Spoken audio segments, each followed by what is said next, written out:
Hello everyone, welcome back.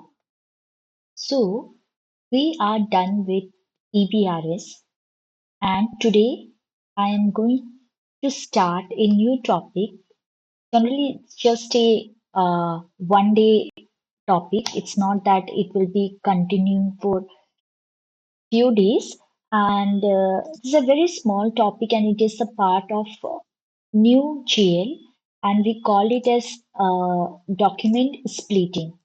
So it is a part of new GL. So first, let me explain you what do we mean by document splitting, right? So we will cover a new GL topic, which we call as document splitting. Now, first I will explain you, and then I will show you practically how it works. Fine. Now, what do we mean by document splitting? So, say you imagine that you have a very large bill. ठीक है, कोई एक बहुत बड़ा invoice कह लो या बहुत बड़ा बिल है which you need to split in different department या आप कह लो कि different cost center या different business area या different profit center मतलब उस पर्टिकुलर इनवॉइस को आपको ब्रेक डाउन करना है मल्टीपल सेगमेंट्स में या मल्टीपल डिपार्टमेंट्स में। तो इसी चीज को हम क्या बोलते हैं? डॉक्यूमेंट स्प्लिटिंग बोलते हैं। तो मेनली ये डॉक्यूमेंट स्प्लिटिंग जब हम एक्टिवेट करते हैं ना एसएपी में, तो ये ऑटोमेटिकली हमारा क्या करता है, जो भी फाइनेंशियल ट्रांजैक्शन है उसको ब्रेक डाउन करता है into multiple line item based on जो भी हम प्री डिफाइंड रूल्स डिफाइन करेंगे। फाइन। सो पहला चीज, let me first even write for you all so that it will become easy for you to understand. It is also one of the very important topic. So let me explain you that it automatically in this way breaks down financial transactions into multiple line items based on predefined rules. Right? Basically, it helps to split the transaction into different departments. It could be any like cost center, profit center, business area, etc. ठीक है?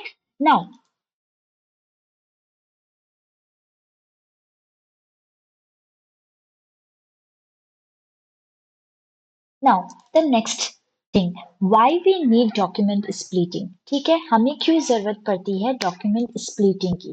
ठीक है? Why document splitting is needed? तो देखो, there are various reason. पहली बात तो it helps in segment reporting, segment wise हमें रिपोर्टिंग करने में हेल्प करता है and it is also required as per IFRS and GAAP rule. Right. Secondly, it also ensure that financial statements for different business units जो भी है they are correct, and definitely it helps to eliminate the manual effort in breaking down the entries. So why we need document splitting? First, it helps in segment reporting. तो जो भी हमारे accounting standard है, तो as per the requirement of it, it helps to break down the line item. Second, definitely it ensures financial statements. I write as FS, fine, financial statements for different business units and so that they are correct. So it ensures financial statement for different business units are correct. Fine. And lastly, definitely, if everything is done automatically, so it eliminates manual effort in breaking down the entries. Fine. Now, coming to document splitting. Are there any types of document splitting? So yes, document splitting का भी types है and it is divided into as the types of document splitting. Let me write down here. ठीक है? So yes, there are types of document splitting. Mainly जो commonly used होता है, it is like passive document splitting. We say passive splitting. And next is active splitting. ठीक है, there is one more as clearing splitting, but mainly the commonly which is used is like passive and active splitting. ठीक है, now also let me explain you what do we mean by passive splitting. ठीक है, passive splitting का मतलब क्या है समझो. तो पैसिव स्प्लिटिंग क्या करता है ना, जनरली एक लाइन आइटम से जब हम दूसरे लाइन आइटम के जो भी, और वी कैन से इन दिस वे कि it inherit the account assignment from the related item. ये इस तरीके से अगर मैं समझाऊंगी तो आप लोग को समझ में नहीं आएगा, but definitely I am sure अगर मैं एग्जाम्पल देके आप लोग को समझाऊंगी तो ये और क्लैरिटी देगा आप लोगों को. So let's say a company purchase a raw material worth कितना, 1 लाख रुपीज. ठीक है, listen, a company purchases raw materials worth 1 lakh rupees. ठीक है, and definitely it is related to, मतलब it covers, it related to manufacturing business area. ठीक है, ये जो भी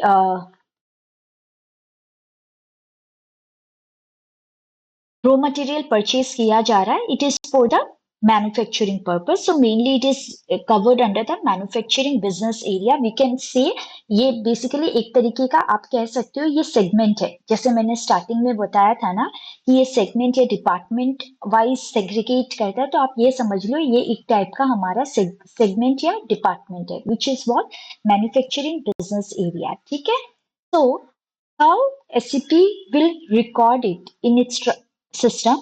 अगर ये सपोज, वैसे तो एंट्री क्या होगा, अगर रॉ मटेरियल हमने परचेज किया है तो raw material account debit definitely, right, 1 lakh rupees. And the business area will be what, because अभी रॉ मटेरियल हम परचेज कर रहे हैं, हमने बताया, तो बिजनेस एरिया क्या होगा, इसका बिजनेस एरिया होगा manufacturing business area. Plus definitely the credit will be vendor account. So vendor account will be credited with 1 lakh rupees. But now, this time, definitely we don't know the business area of vendor. है ना, हमने just mention किया है कि company ने purchase किया raw material for manufacturing business area. So here the raw material got debited under the business area head as manufacturing, right? लेकिन vendor का कहाँ से हम किस बिजनेस एरिया में उसको क्रेडिट करेंगे. तो देखो, अगर ये विदाउट डॉक्यूमेंट स्प्लिटिंग होता, अगर हमने सपोज विदाउट डॉक्यूमेंट स्प्लिटिंग करते और हमने डॉक्यूमेंट स्प्लिटिंग को एक्टिवेट नहीं कर रखा है, तब तो सिंपल सा था कि वेंडर अकाउंट में कोई भी बिजनेस एरिया असाइन नहीं होता. ठीक है, no business area would have been assign because हमें पता ही नहीं है और डॉक्यूमेंट स्प्लिटिंग हमारा एक्टिवेट है ही नहीं. लेकिन अगर हम डॉक्यूमेंट स्प्लिटिंग एक्टिव करते और से ये पैसिव स्प्लिटिंग है, तो हमारा अगर पैसिव स्प्लिटिंग एक्टिवेट होता तो हम ये कैसे कॉपी करता, क्योंकि रॉ मटेरियल जो भी स्टॉक अकाउंट है उसका क्या है, मैन्युफैक्चरिंग बिजनेस एरिया है. तो एसएपी क्या करता ना, ऑटोमेटिकली असाइन कर देता same business area to also vendor line item. मतलब अब अगर एक्टिवेट हो जाता, अगर हम एक्टिवेट कर देते डॉक्यूमेंट स्प्लिटिंग, तो जैसे इसने रॉ मटेरियल का बिजनेस एरिया डिफाइन किया है ना, इसी सोर्स डॉक्यूमेंट से ये कॉपी करता और वेंडर लाइन आइटम में भी ये मेंशन कर देता एज मैन्युफैक्चरिंग बिजनेस एरिया. तो बेसिकली इससे अब समझ में आ गया कि पैसिव स्प्लिटिंग क्या होता है. So in passive splitting we define no new rules या लॉजिक्स. कोई भी नया रूल या लॉजिक्स अप्लाइड नहीं होता है, ये सिंपली इनहेरिट करता है जो भी अकाउंट असाइनमेंट हुआ है from the related item. Clear है? Now coming to active splitting. अब एक्टिव स्प्लिटिंग क्या होता है?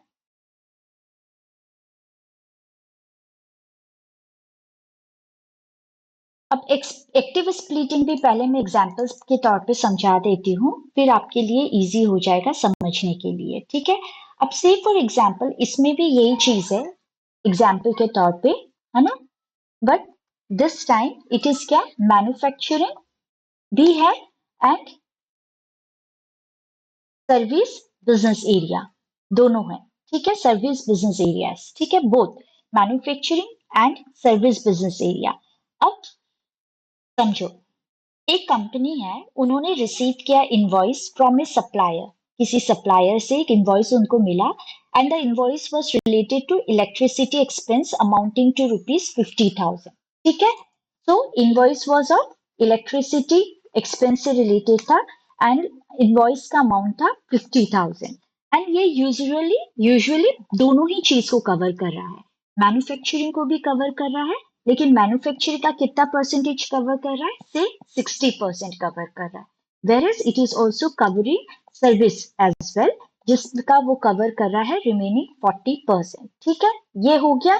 तो एक्टिव स्प्लिटिंग में क्या होता है ना, एसएपी एक्टिवली क्या करता है? डिस्ट्रीब्यूट करता है जो भी अमाउंट है बेस्ड ऑन द जो भी डिपार्टमेंट मेंशन्ड है, जो भी सेगमेंट मेंशन्ड है, जैसे मैंने स्टार्टिंग में बताया था, चाहे वो cost centre, profit centre, business area या जो भी हो, based on the pre defined rule it actively distribute that particular amount.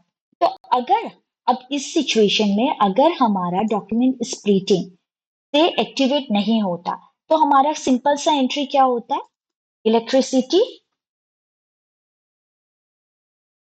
Expense account debit amounting to ₹50,000.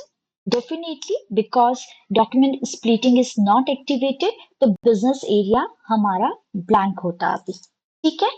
And to vendor, ठीक है?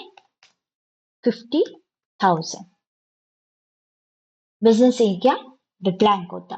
लेकिन जैसे ही हम एक्टिव स्प्लिटिंग को एक्टिवेट करते हैं ना, तो हमारा जो भी अमाउंट है वो स्प्लिट हो जाएगा बेस्ड ऑन द जो भी डिफाइंड रूल है। और डिफाइंड रूल क्या है?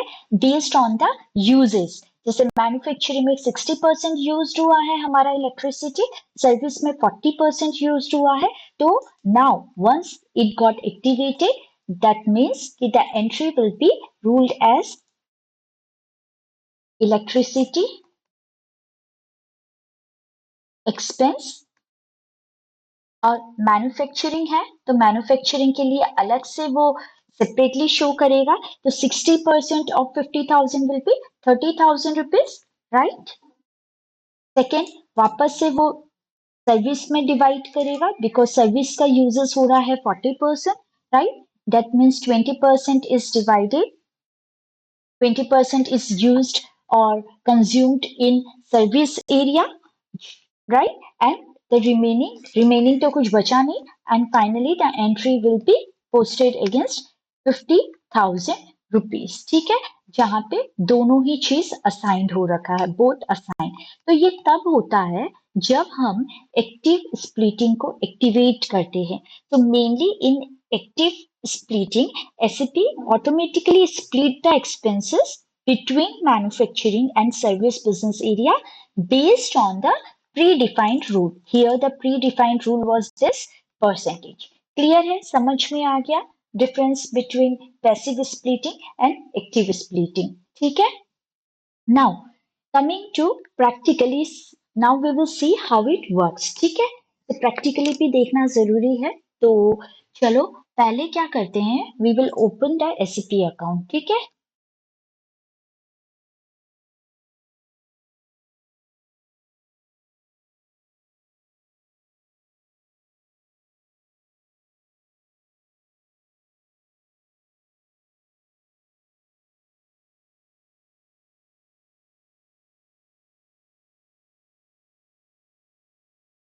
Now first come to FS00 and if you see हमारा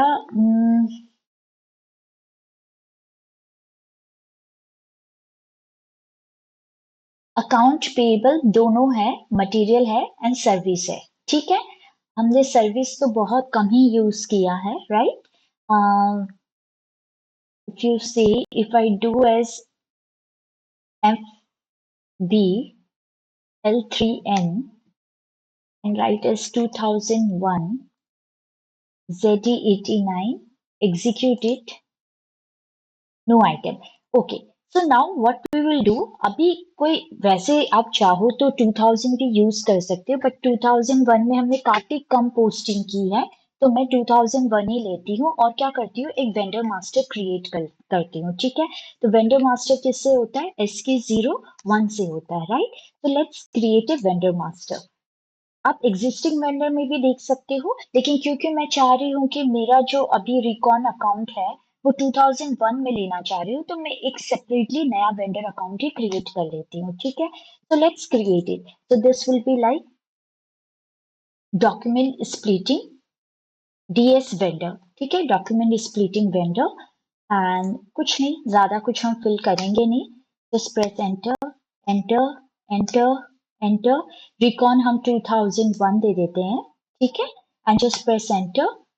payment terms late it B 1 day and that's it. Save it. So 7012 vendor has been created, ठीक है।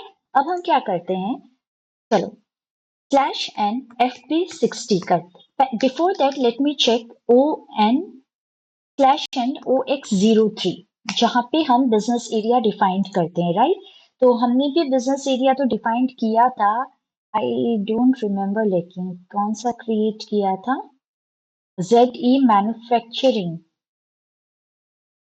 What was the business area, I think it was related to Z something, right? Yeah, this was mine.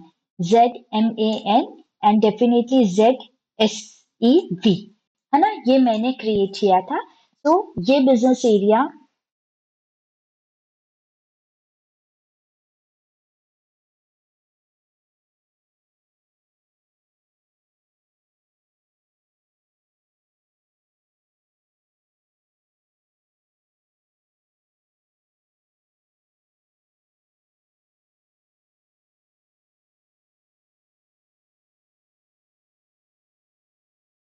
Fiscal year variant, ठीक है।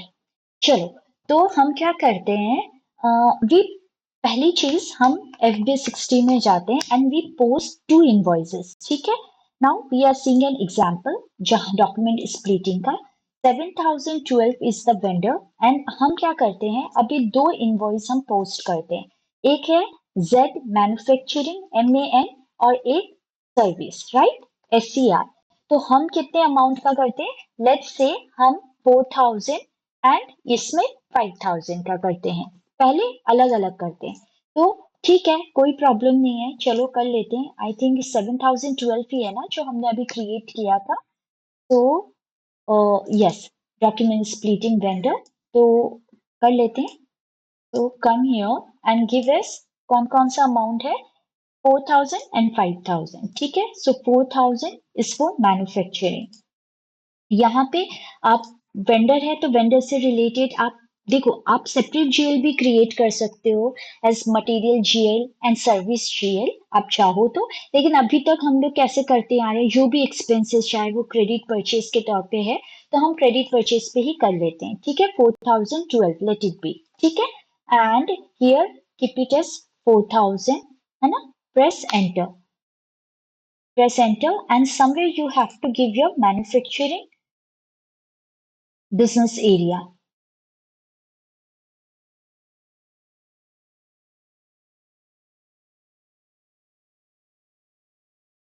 So here is the business area where you have to,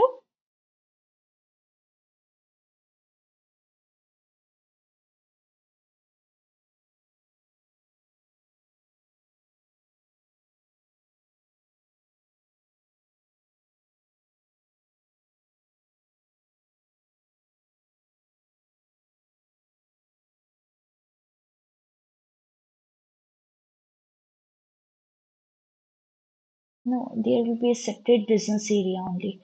just hold on slash N O B C4 में आप आओ पहले। I think इसमें business area का field हमें show नहीं हो रहा है। ZE89, come here, come to field status group because fields are controlled by field status group, right? And if we come here, come back, somewhere there will be business area. Can you see here? Business area, it is optional entry. Okay, I think वो TBA was, I think business area ही था। ठीक है, okay. तो अब हमें और clear हो जाएगा once we, because I have made the required entry, so definitely it will not proceed unless I give something, right?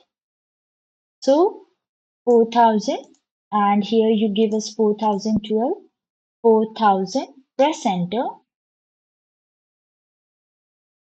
An entry is required in business area, but this is the business area, okay, fine, but I'm not talking about अगर मैं इसमें भी दे देती हूँ, चलो कोई problem नहीं है, मैं इसमें भी दे सकती हूँ एट लाइन आइटम लेबल, बट मुझे हेडर लेबल पे देना है। तो ठीक है, लाइन आइटम लेबल पे भी अगर मैं देती हूँ, FMAN लिख दो आप, and if you come here, header label पे भी बिजनेस एरिया मेंशन्ड है। I think this is the one क्या? Okay, this is the one. Let me do one thing. नहीं, मुझे क्योंकि एक चीज समझाना है, इसलिए मैं वापस से एक काम करती हूँ।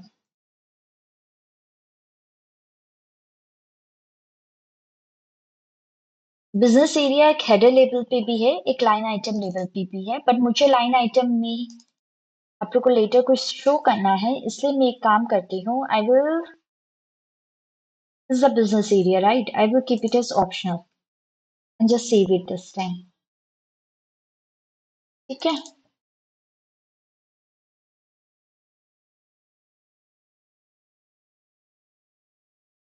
Fine.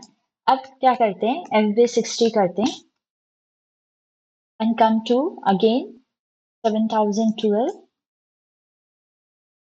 4,000, 4,012 and 4,000।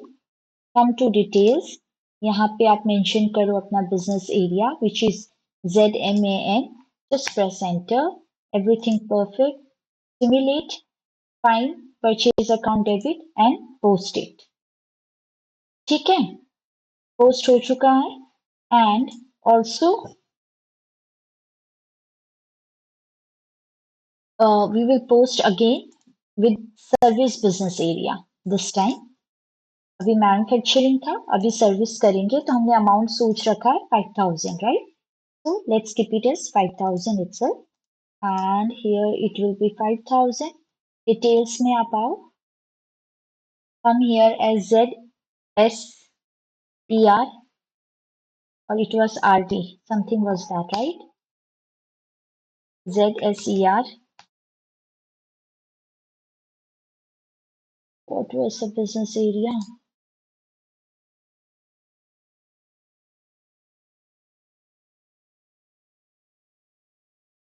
ZSRV was something like that. This is trading partner business area.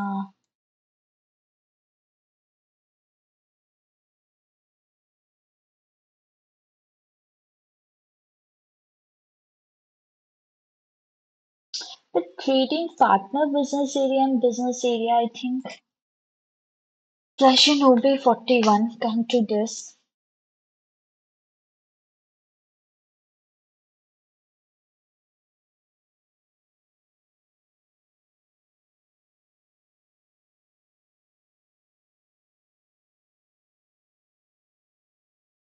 Here the business area is suppressed.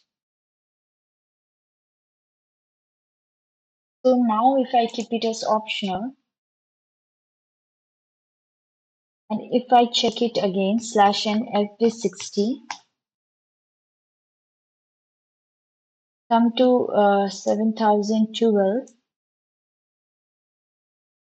now we give us 5,000, 4,012,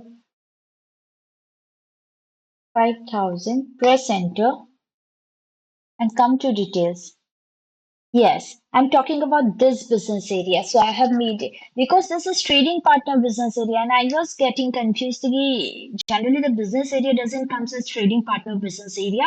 Actually, क्या हो रहा था? Posting key में it was suppressed, and on fiscal uh, year where we maintain the field status variant, there it was optional. So when the suppressed and optional is there, the preference is always given to suppressed because optional को हमेशा क्या किया जाता है, ignore किया जाता है. मैंने स्टार्टिंग ऑफ क्लासेस में ये अच्छे से एक्सप्लेन किया था. तो डेफिनेटली दिस की वाज सप्रेस्ड. तो एक काम करती हूँ मैं, अभी क्या हो गया, स्लैश एन F-53 करके मैं उसको रिमूव कर देती हूँ जो मैंने अभी 4,000 की पोस्टिंग की है, राइट? एक बार, बिकॉज और इस कंफ्यूजन हो जाएगा. सो 4,000 को मैं रिमूव कर देती हूँ. 7,012 just press enter, fine, simulate and posting. Now अब हम क्या करते हैं, अब हम पोस्टिंग करते हैं, ठीक है. Now coming to again 7,012 for 4,000, 4,012, 4,000. Coming to business area, this is Z what I am talking about. क्योंकि अगर आप यहाँ पे भी जब देख रहे थे ना, हमें अपना बिजनेस एरिया शो ही नहीं हो रहा था. जबकि अगर आप करो MAN, it's suppose to be visible, right? But ये विजिबल हो नहीं रहा था.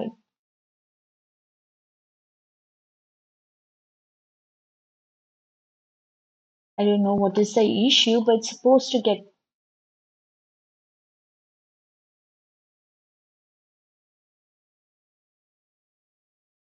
should be there. Okay fine, हमने तो ZMAN किया ही था. सिमुलेट करते हैं, ठीक है, and post it. So one posting has been done. Now coming again to next for service business area. So this time 5,000, 4,012, 5,000. Come to details and ZSRV था ना? Why it says it does not exist? अभी हमने check भी किया था, right? 0803 ZMAN and ZSEV. Sorry, it is SEV. तो कोई problem नहीं है, हम यहाँ पे ZSEV लिख देते हैं. Just press enter, simulate it and post it, ठीक है. अब है ना, हमें क्या करना है, we have to see, like we have to see the financial report. तो दो अभी तक मैंने फाइनेंशियल स्टेटमेंट वर्जन आप लोगों को समझाया नहीं है, वो मैं समझाऊंगी. लेकिन ठीक है, एक बार आप लोगों को अगर हमें फाइनेंशियल रिपोर्ट कभी भी देखना होता है ना, तो for that we have to do some setting. So first हम क्या करेंगे, we will come to OB58, come to OB58, ठीक है. And here come to, this is financial statement version, तो we have to create it first. तो ZD89 ही करती हूँ मैं, ऐसे Z entertainment financial statement version mention कर देती हूँ. Main language let it be English and chart of account is ZE89 and just press enter, ठीक है. सेव इट, ठीक है. अब हम क्या करेंगे, come to financial statement and create items, ठीक है. अभी मैं इसको नेक्स्ट टाइम आप लोग को अच्छे से एक्सप्लेन कर दूंगी. लेकिन फिलहाल फॉर द टाइम बिंग हमने 2001 is the recon account which we have assigned to the vendor account, right? So here we will maintain as GL or account payable account. Just press enter and here assign the account. So कौन सा account हम assign कर रहे हैं, 2001 से 2001, एक बार वही assign करते हैं. इंडिकेट इधर डेबिट और क्रेडिट, डेबिट क्रेडिट दोनों ही मेंशन कर दो एंड जस्ट सेव इट. ये हम फॉर द टाइम बिंग कर रहे हैं, एक डिटेल क्लास में आपका फाइनेंशियल स्टेटमेंट वर्जन का लूंगी, ठीक है. And just save it for a while, ठीक है. हमने सेव कर लिया. Now coming to Now coming to slash n f dot 0 1, ठीक है, to check the financial report business area wise.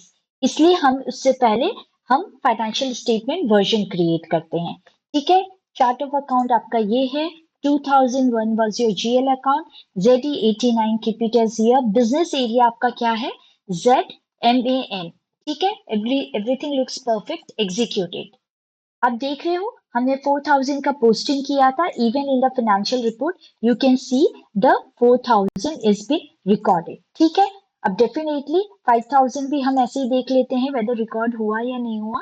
तो come back again and business area wise you can even see ZSEV, यही था ना, and executed and 5000 has been recorded. Perfect. अब क्या हो रहा है, अब say for example, अब एक और आइटम है, I am writing it here.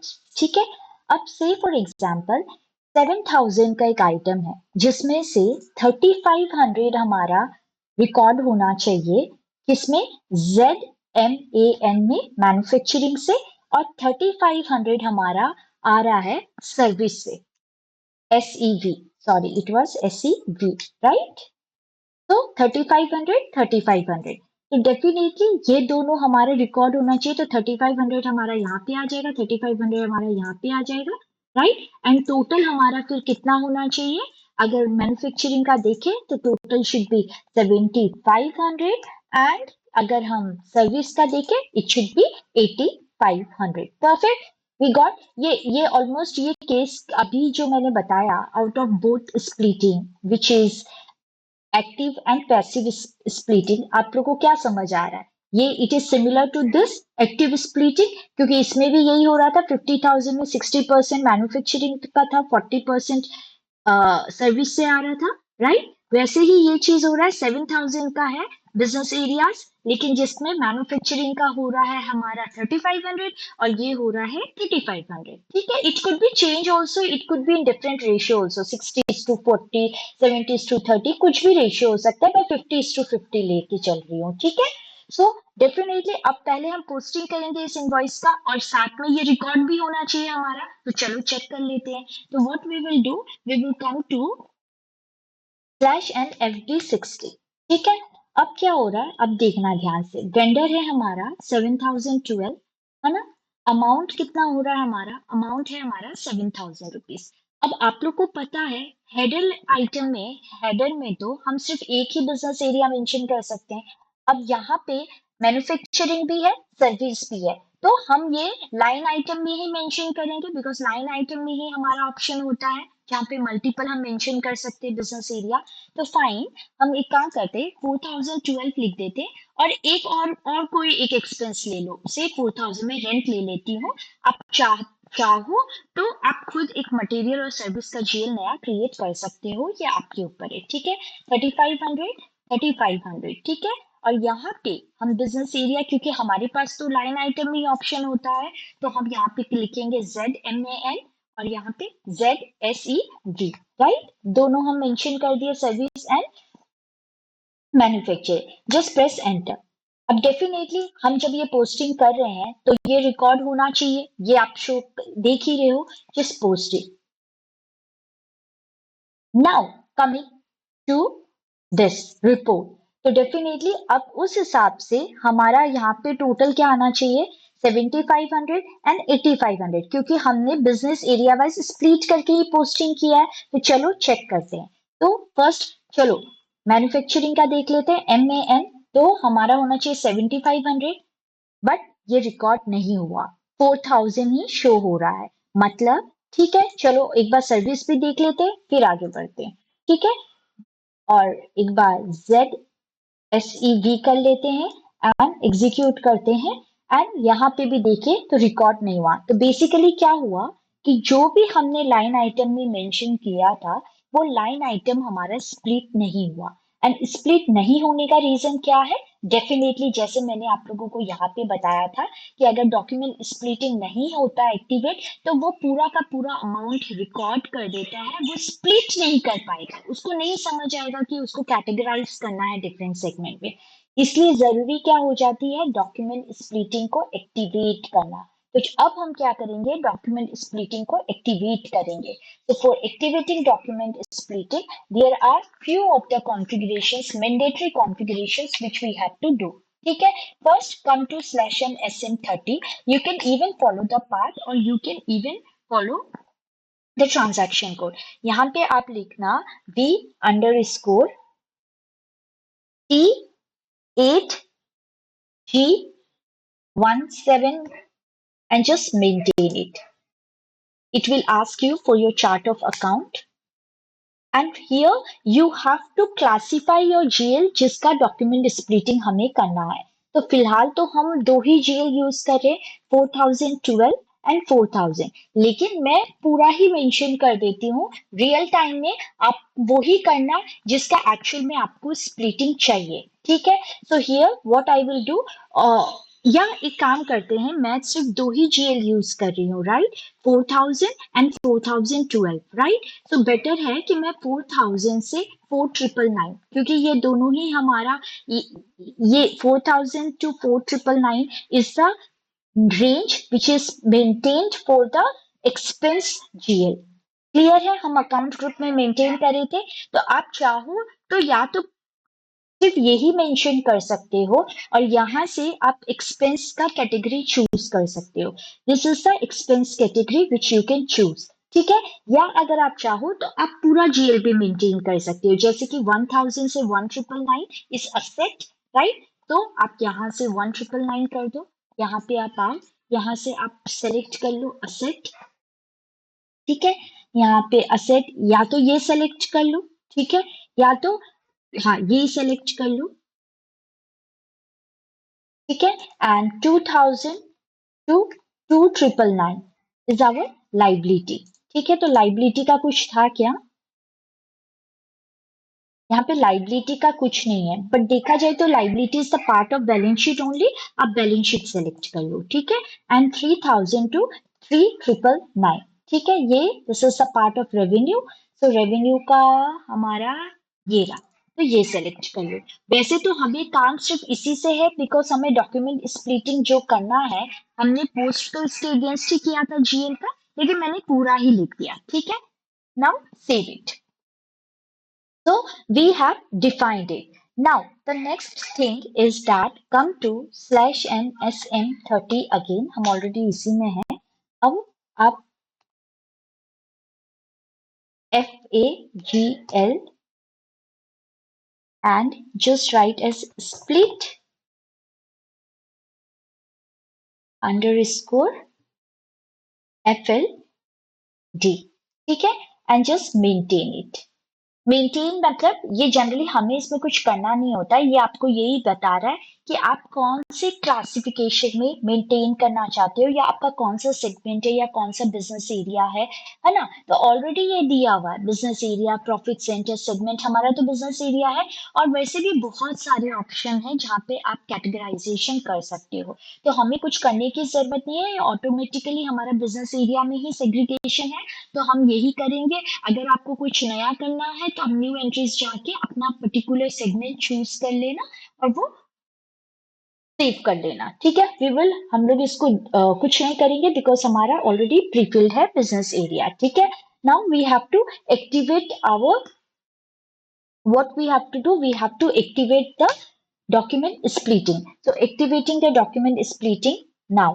ठीक है, so FA, ये आप पार्ट भी फॉलो कर सकते हो, और इस जैसे मैंने बोला आप ट्रांजैक्शन कोड भी फॉलो कर सकते हो। Now maintain it.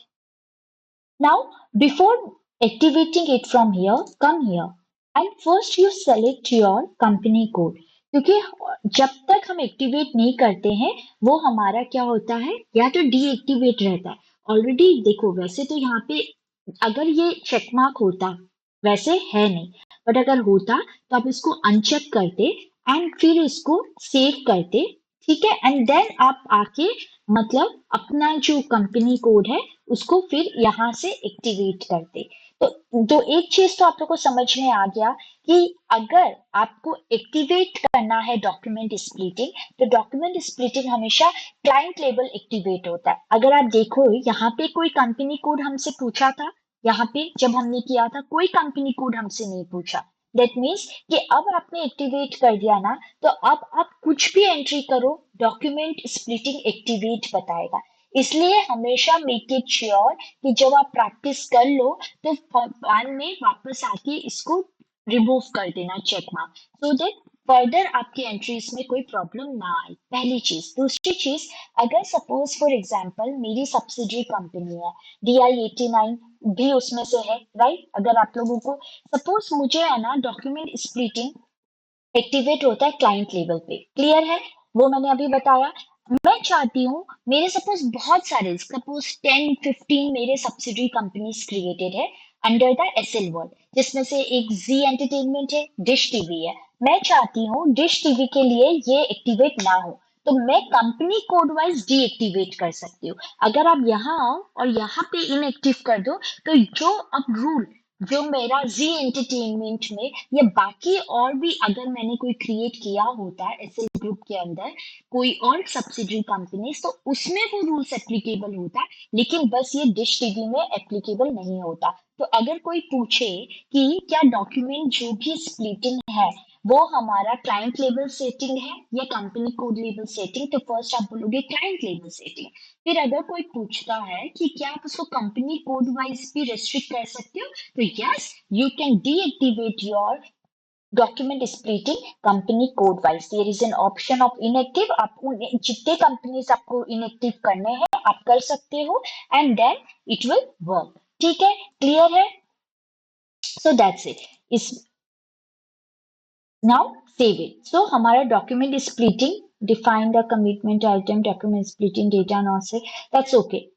Okay, it's just a normal because it's many cheese, various things are related to it, so let's do it as inactive for a time being so that we do not face any confusion later.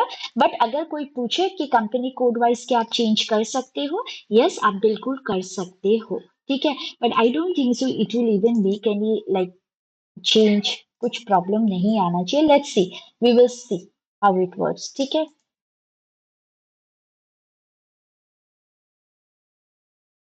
ठीक है, चलो देखेंगे।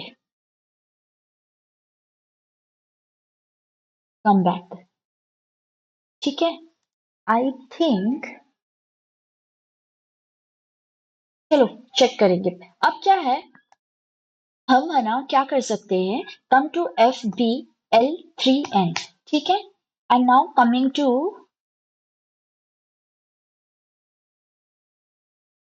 और else what we can do, /n FBL1N में आप आओ and check your vendor line item. तो vendor line item में अगर देखा जाए तो ये 4000 5000 तो ठीक है, ये 7000 हमने जो पोस्टिंग की है, अब कोई कंफ्यूजन चाहिए नहीं। तो पहले क्या करते, 7000 को हम पे कर देते हैं, ओनली 7000, ठीक है। सो दैट हम फ्रेश से फिर डॉक्यूमेंट स्प्लिटिंग से रिलेटेड हम पोस्टिंग करें। तो 7000, let's remove it, we will make the payment. Press enter, इसको अनचेक करो, डबल क्लिक कर लो तो ये डी हाईलाइट हो जाता है, and simulate it and post it. Item for clearing not found,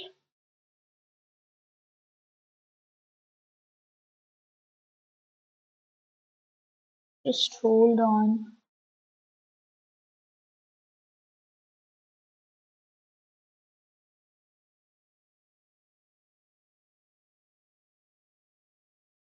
क्योंकि मैंने एक्टिवेट किया इसलिए हुआ क्या,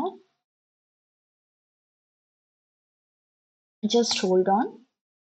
SPRO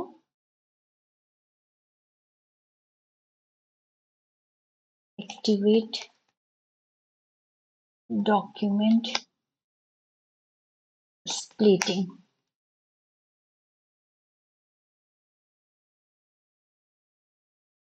If I deselect it for a time being, save it, और अब मैं अगर पेमेंट करती हूँ, will it take or will there be another issue? So 1000, 7000, 7012. Press enter.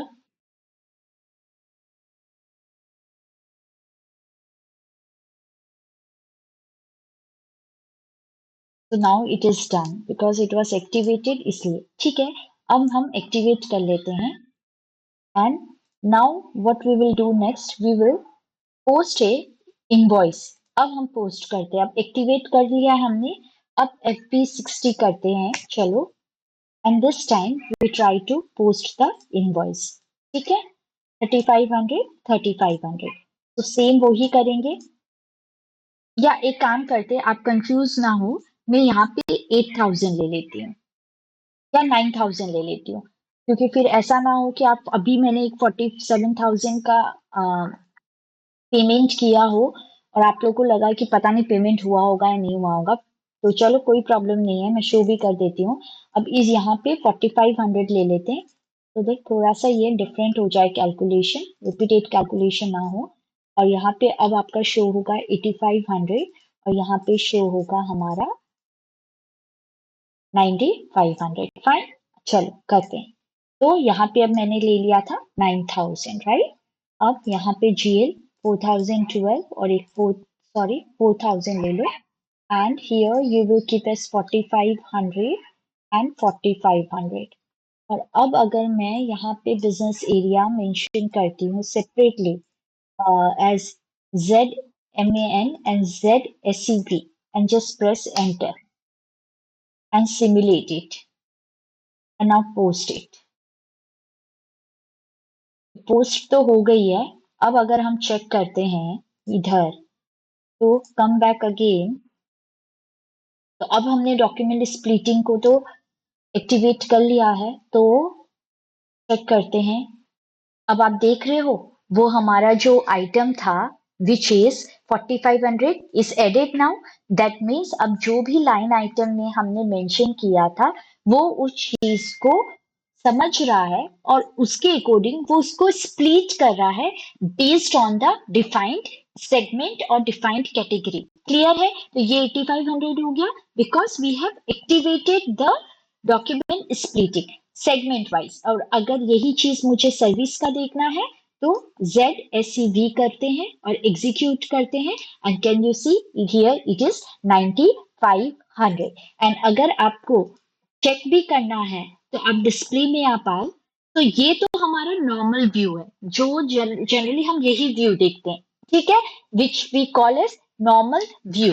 ठीक है. या entry view, one in the same thing. यहाँ पे आप वेंडर देख ही रहे हो, हमारा purchase rent account debit to vendor. ठीक है. और यही जब अब जो मैंने यहाँ पे बताया था, यहाँ पे अलग अलग एंट्री सेग्रीगेट होना, तो वो कैसे होगा, वो GL व्यू होता है because it is a part of new GL, right. तो वो जनरल लेजर व्यू होता है. वो कैसे पता चलेगा, अब देखना ये जो वेंडर है ना 9000, ये अब सेपरेटली दो चीज में कैटेगराइज हो जाएगा. जनरल लेजर व्यू में आप आओ and can you see now it is segregated as 4500 and 4500. Clear है. So this is the GL view and this is how document splitting works. So I'm sure आपको document splitting का concept clear हो गया होगा. And one thing, एक बार जब आप कर लेते हो तो मेक इट श्योर कि आप वापस से अपना जो डॉक्यूमेंट स्प्लिटिंग है उसको डीएक्टिवेट कर दो because it is a client level setting. And जब आप लोग करोगे एंड लेटर ऑन अगर सपोज आपकी कैलकुलेशन में कुछ दिक्कतें आएगी या you generally get such a message like no item category found, ऐसा कभी कुछ एरर आता है. So it is related to document splitting. So maybe the new student may not figure it out. So it's always recommended that once you do all your setting configuration testing has been done and you are confident now, you have understood clearly, you can come again and you can deactivate your document splitting. Just uncheck it. That's it. So that's we are done with the document splitting concept. That's all about today's class. Thank you and have a good day.